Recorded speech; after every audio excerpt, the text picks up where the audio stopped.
Hi, welcome to Hood Made. I am Kim Hood, and in today's video, I will be sharing some projects I did while I've been decorating my house for Christmas this week. Sometimes when you're decorating for Christmas, there'll be things pop up that you're kind of like, oh, I wish I had a picture here or a container there. And rather than go out and buy it, usually I have a stash of some things around that I can upcycle from things I've thrifted. And that's exactly what I'm going to do. So there are 4 projects I'm going to share with you today. They're very easy and simple. A great way to upcycle some thrift finds or some old home decor to make them fit into your style that you have now. So if you want to see what I've been up to, stay tuned. And so this is my coffee bar.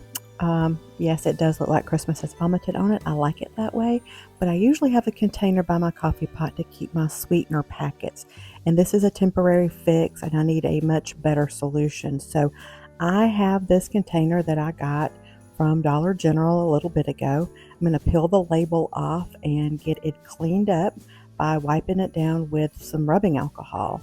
My plan is to use an IOD transfer from one from this year's Christmas collection to put some Christmas themed decor on the front of it. Now this is an easy upcycle. Any kind of a plain glass container, a vase even. These transfers work nicely on glass. I'm going to cut the spoon off because I want to put on a cute little green velvet ribbon. This is going to be a finger bow, also known as a Kathy Jo bow. I will often refer to it as a Kathy Jo bow because I think that's prettier than saying a finger bow. But you call it what you want to call it. I'm going to hot glue a piece of the green ribbon to the top of my jar, just under the lid.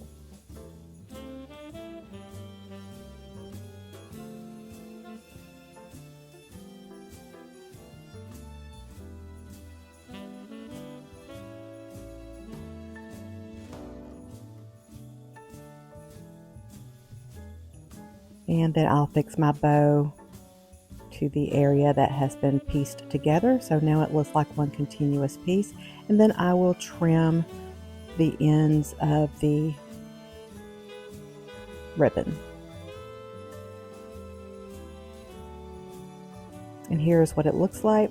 So let's go put that in place in my coffee bar spot. And I love the fact that this is a much larger container, because I can put a lot of my sweetener packets in it and only have to replenish it every so often rather than regularly with smaller containers.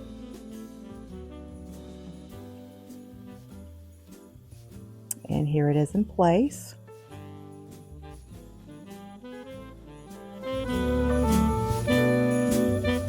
Now I bought this clock from Hobby Lobby probably 10 years or more ago. Love the color, but it's not serving its purpose in my decor anymore. So let's change that up, make an upcycle rather than get rid of it and buy a new clock. I'm going to paint it with Fusion's Ash. This is a sealer primer paint. This color is a nice deep gray, almost black color. I will use my heat gun to dry that so I can keep going with my project. Once I have that completed, I will take some antique gold rub-and buff and I will go around the edges to highlight the edges of the clock.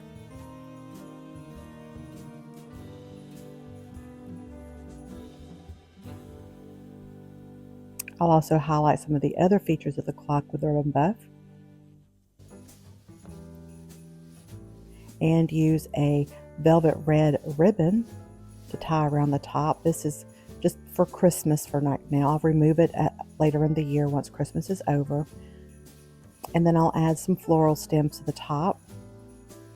And let's put this in place. I usually keep it in the top of this cabinet here. And I think it pops so much better and looks so much better with my Christmas decor. I think it'll look good with my regular decor going forward too. So when I decorate for Christmas, I enjoy putting up Christmas themed paintings and artwork and such. And so this here is a piece that I've had for a while. It's pretty much one of the only pieces I have right now. This is a painting, or actually it's a print of a painting done by a local artist from Lynette, Alabama, of the carousel that's put up in the Valley, Alabama area each year for the children to enjoy. And so I grew up writing this, and I love having the painting in my home.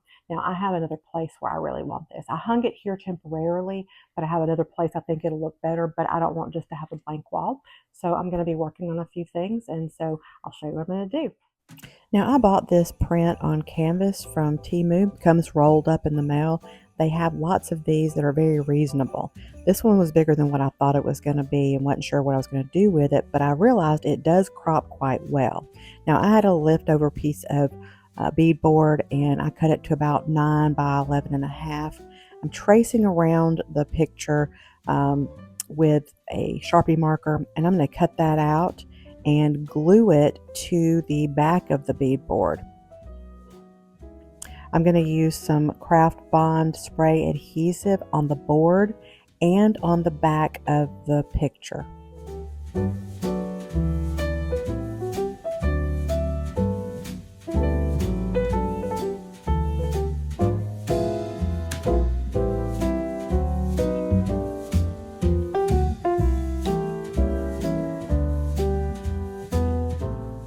Now, it can be tricky to put the two pieces together. They do stick quite easily, but it does peel up quite nicely while you're trying to adjust it.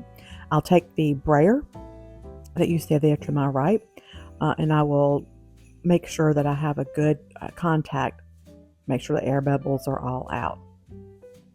Once that's done, I'll put that to the side. This is a picture frame that I thrifted from the Goodwill bins. I'm going to clean it up. This photo was originally in it. It is a hand drawing of a little girl, which is what attracted me to the frame in the first place. And I wondered what her story was. Now, there is a foil lining all the way around the inside of this frame to make it look like a metal piece. And the corners are all peeling up a little bit. So I'm using some Tite Bond Quick and Thick to put those back together again.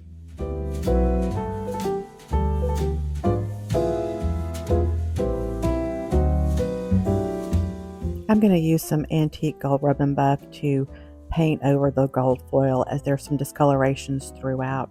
This makes it more uniform. Now, when I opened up this frame, I found the advertisement for Woolworths. So this came from Woolworths, and that store went out of business in 1997, at least here in the US. In the UK, it was a little bit later, like in the early 2000s. Ironically, the company changed its name to Foot Locker in 2001. So that's just a little history there for you. Now, I'm going to take the Dark and Decrepit by DIY, and I'm going to paint it along the frame. Now, this is not wood. This is a frame that has been coated with or wrapped in something that looks like wood. So I am going to use the Dark and Decrepit all along the front, the back, and the sides to darken it a little bit, and it's also going to protect it. And then I'm going to put the picture into the frame. Now, when I did that, I realized up in the left corner there, you can see some of my marker. And this is some paint I mixed up for my gingerbread project that's to follow, and it matched nicely. I'm going to take the Mod Podge, and I want to make this look like it's been painted by adding texture. Now, don't fret. This is going to become clear as it dries. But what I'm going to do is I'm putting in textures over the picture so that if you look at it from an angle, or if the light catches it just right, you see texture that would be there usually, in a painting. And I'm using an old brush, and this is a spatula, a paint spatula, just to make the texture in the Mod Podge. I will then, after I kind of get the design in it that I want, I'll use my heat gun to help the drying process.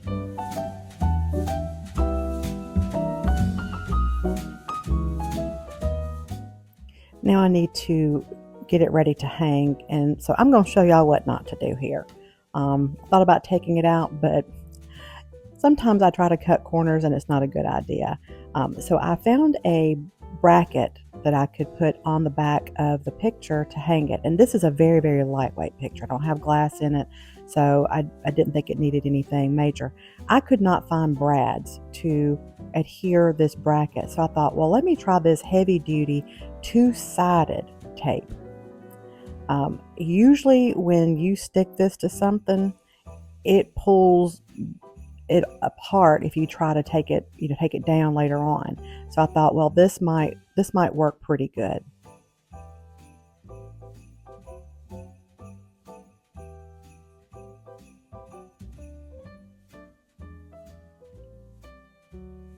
And I just pushed that down on the back of that beadboard. I had already found the center using a ruler earlier. And I'm showing you here how when the light catches it, you can see the textures from the Mod Podge. I like how that turned out.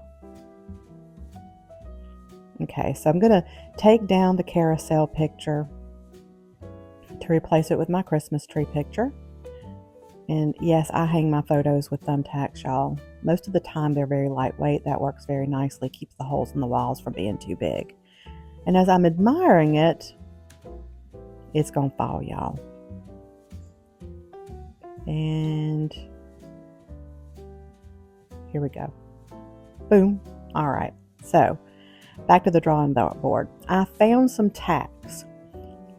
All of the brads that I had originally would have gone straight through, but these thumbtacks, these metal thumbtacks, were the right length, so I was able to put them through the back of the beadboard to secure that brace on a little bit better. And I go and hang it up. I'm going to put this floral arrangement in front of it, and I realize I need to raise it up a bit more.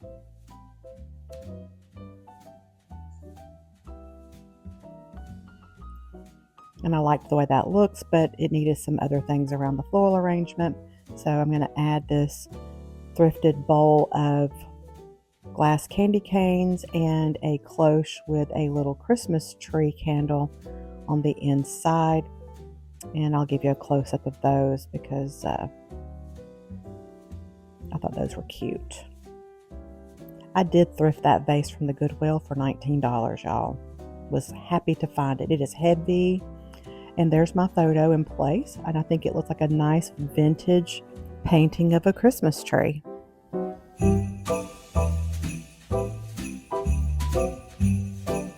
So last year when all of the gingerbread decor came into fashion, so to speak, became all the rage, of course I loved it too and wanted to have some pieces of my own.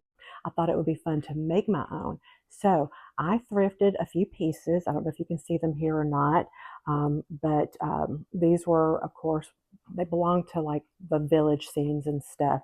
And so I thrifted a few of those, painted them the gingerbread brown colors, and of course added the snow using white paint pens. So I have recently found another addition for my gingerbread village that I'm going to be making. This one is a bank, so let's go and change this into some gingerbread decor. So I'm going to start out with using this paint by Fusion.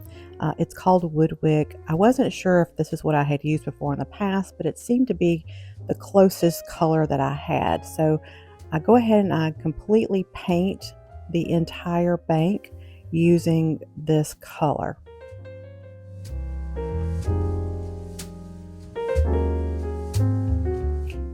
And again, to keep the project moving, I dry the paint using my heat gun.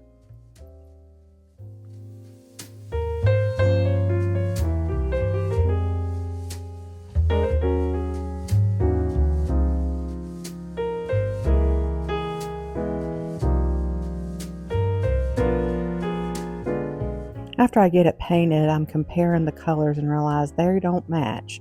I need to make it a little bit more yellow and lighter. And so I have these from the Dollar Tree that I bought a while ago. They're containers, and I'm going to use them to mix some paint.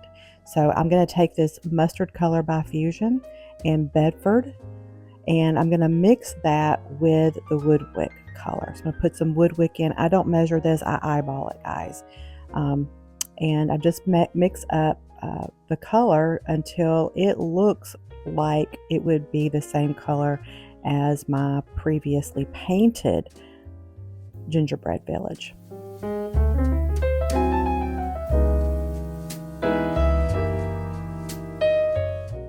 And after it's mixed, I'm going to hold it next to one of my previously painted projects, and it looked pretty close. So I'm going to actually put 2 coats of this over the original paint.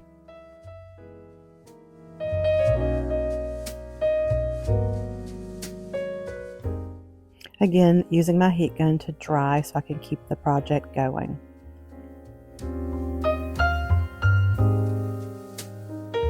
And it does look like a pretty decent match. Now it's time for the fun part.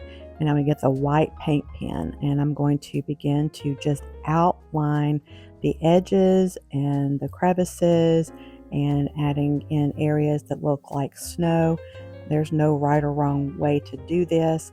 Of course, if you make a mistake, use some of your leftover paint to paint back over the areas where you messed up. If something splatters, again, you can touch it up using your leftover paint.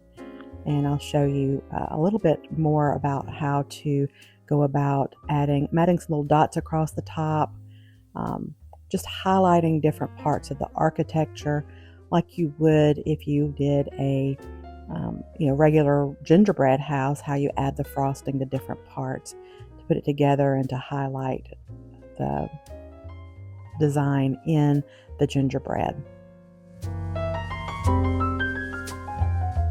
Now this is a different angle, and here you can see I use the edge of the pen to go along the edge of the ceramic piece in order to lay down the highlighted areas. And I think from this angle it's easier to kind of see how I go about adding the decorations. Now I like my little gingerbread pieces to just be the brown and white. I've seen some other people do some very cute things where they add in colors of greens, reds, and blues, but I've kept it very simple. I like it that way.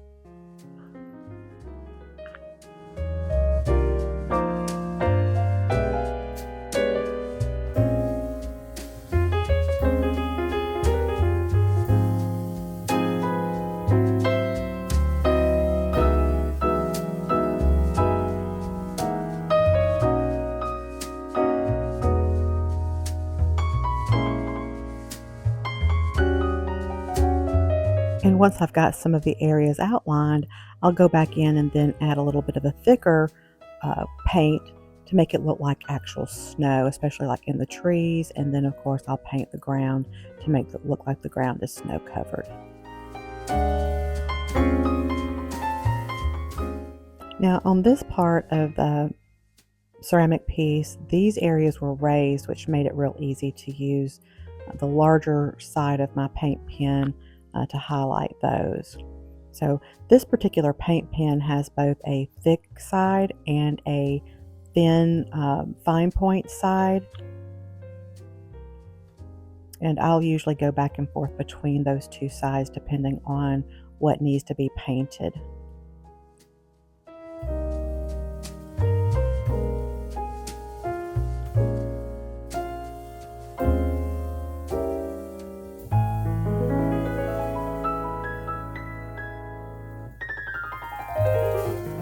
And once that's done, I'm going to go put it in with my little village. What I've done in the background here is covered up some wooden pieces with some linen napkins so that I can kind of elevate the trees in the background and that bank. And here's a close-up of my village so far. And as I find other pieces in thrift stores, I will get those and add to it over the years. And I will have a gingerbread village with a story.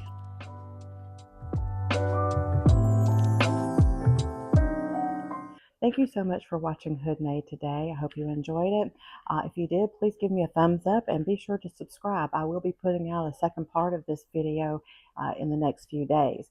In that video, I'm going to show you how to upcycle a shutter door into a snowman. I'm going to be making some little crocks out of some medicine jars for bottle brush trees, and I'll also be sharing on how to make some more wall decor. One is out of a cutting board, so stay tuned for that. Thank you so much.